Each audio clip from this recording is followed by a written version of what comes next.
Hello, welcome to Wholesamers Distribution. Today I get to welcome Chad Collins. I'm going to keep you around with greetings like that. I promise you. Oh, I appreciate that. And I appreciate you spending some time with us today.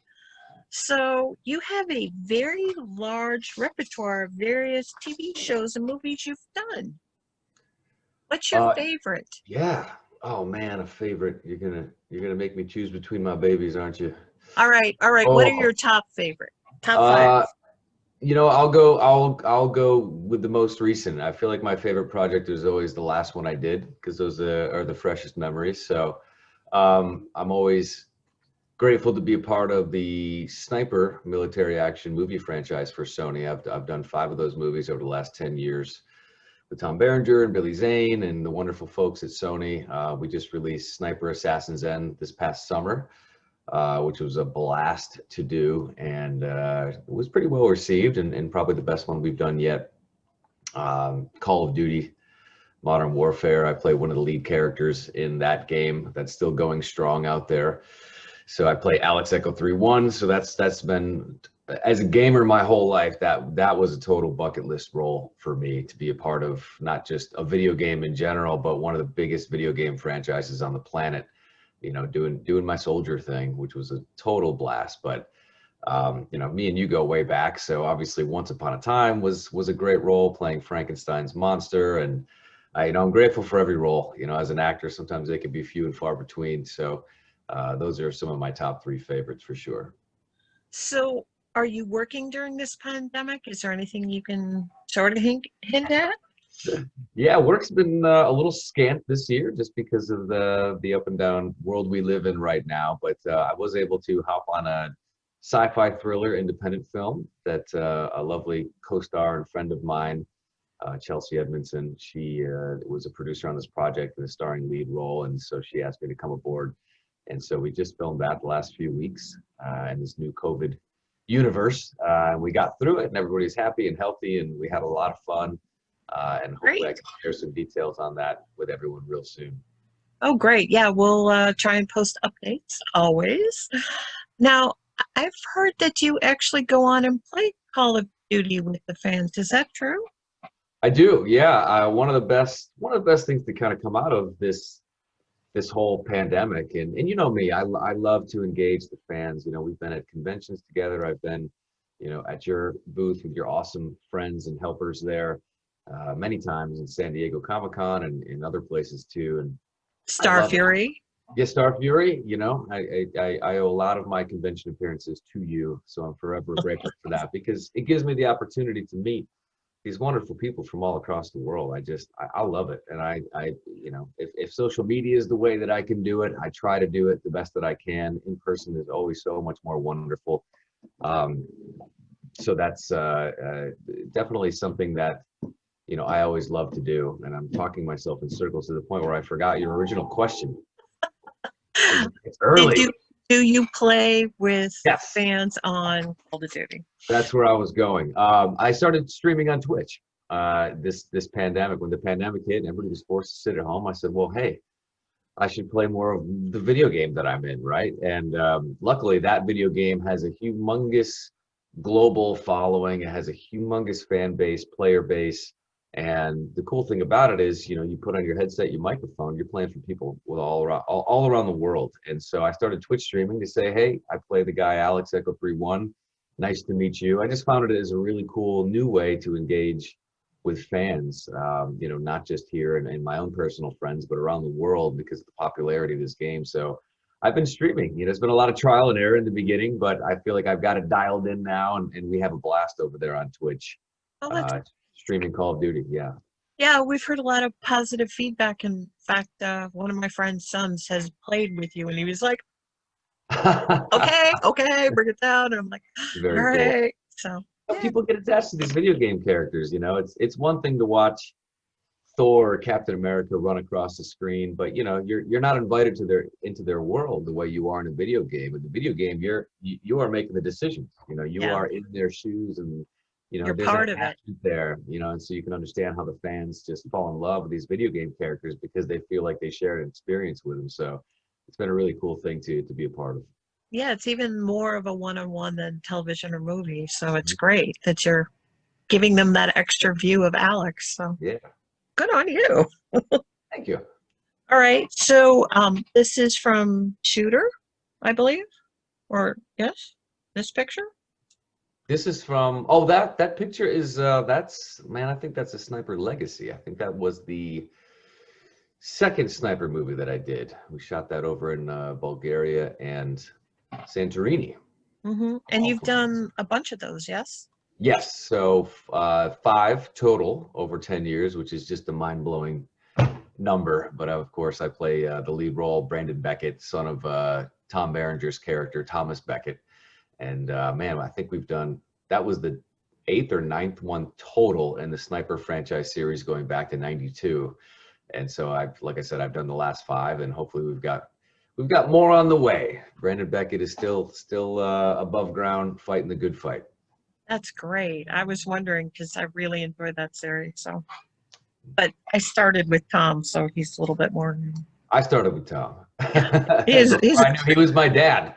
So we go way back. He just doesn't know how far back. If he only knew. If he only knew. It'd get weird. It's very weird because I remember, I just met him casually at a coffee bar. I mean, I went in to get a cup of tea, and there he was, and I was like, and I couldn't remember his real name, and I'm like, I know you're an actor. I just can't. He's like, it's okay, Tom Berenger, and I'm like, that's it. That's the one. That's great. Now, I didn't know you were on Two Broke Girls.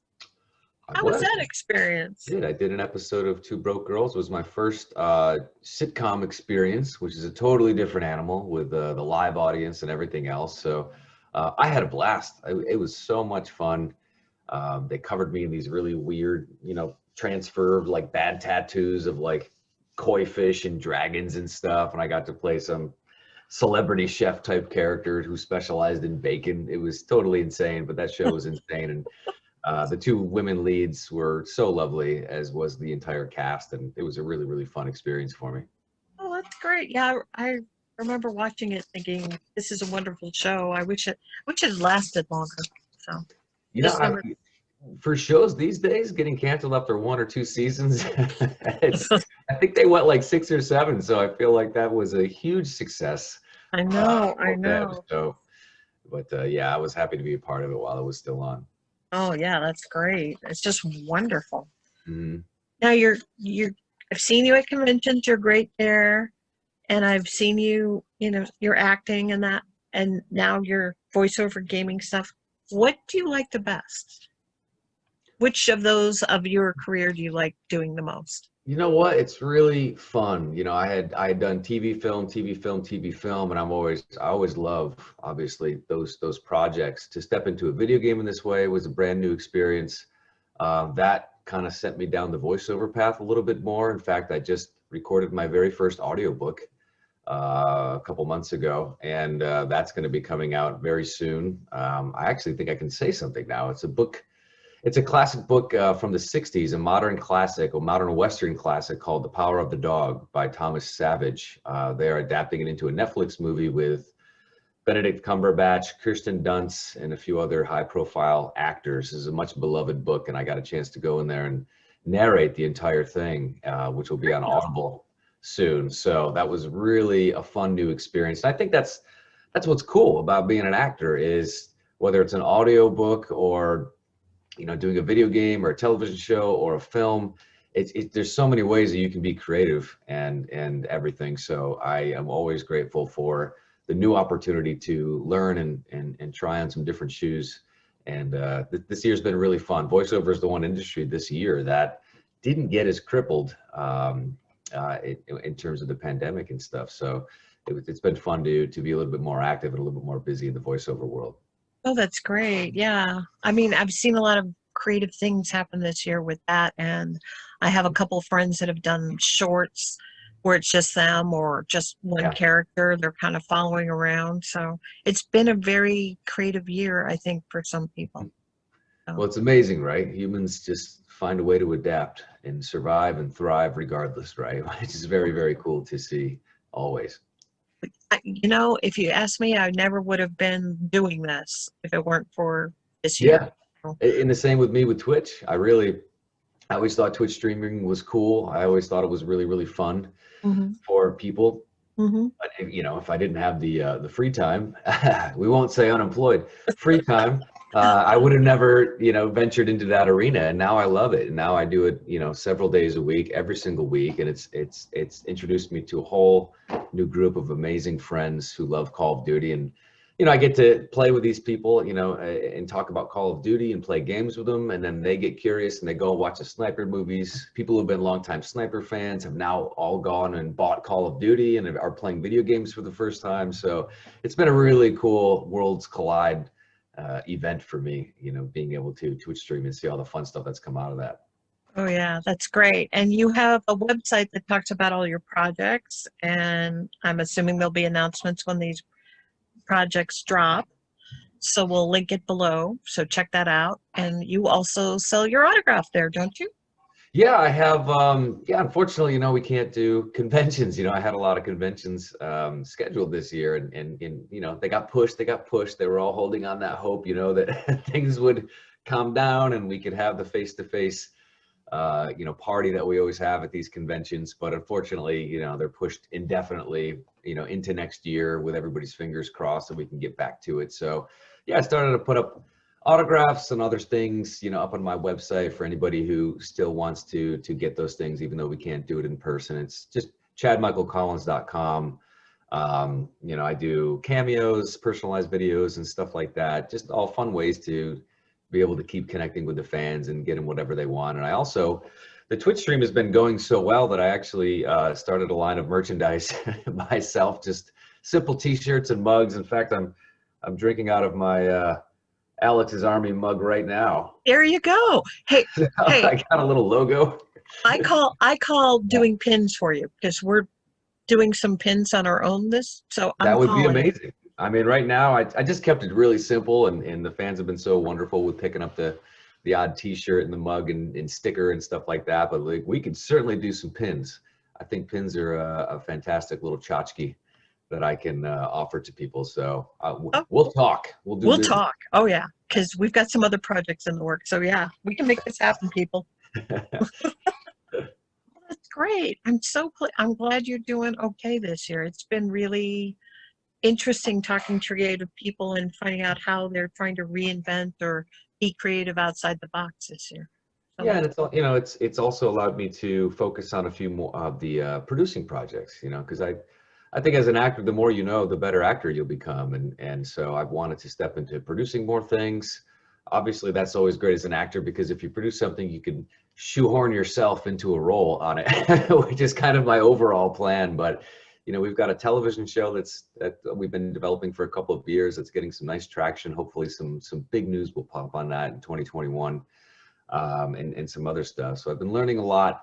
It was a good year for learning about Twitch streaming. Learning about producing and all sorts of other stuff. Learning about Zoom for sure. Well, yeah, definitely. And with COVID, I mean, we just got another notice saying the state closed. That's why I'm like, I know. Phone off. Right. More Zoom meetings, man. Imagine if we owned stock in Zoom before this whole thing hit. Well, but Zoom. Just buy an island. Yeah, but Zoom before this wasn't really conducive to the everyday user. Right. They were more a corporate platform, and because the owner wanted his kids to continue education, it opened the door for all of us, which is wonderful. Yeah. No, it's been great. I've actually, another thing that I've been keeping myself busy with during this whole pandemic is playing a lot of Dungeons and Dragons. And so all those games have moved online, and there's wonderful apps out there, but I use Zoom to be able to interact with my players in this way. And so Zoom's been a real blessing for us all in the face of being forced to stay at home. Oh yeah, definitely. It's wonderful.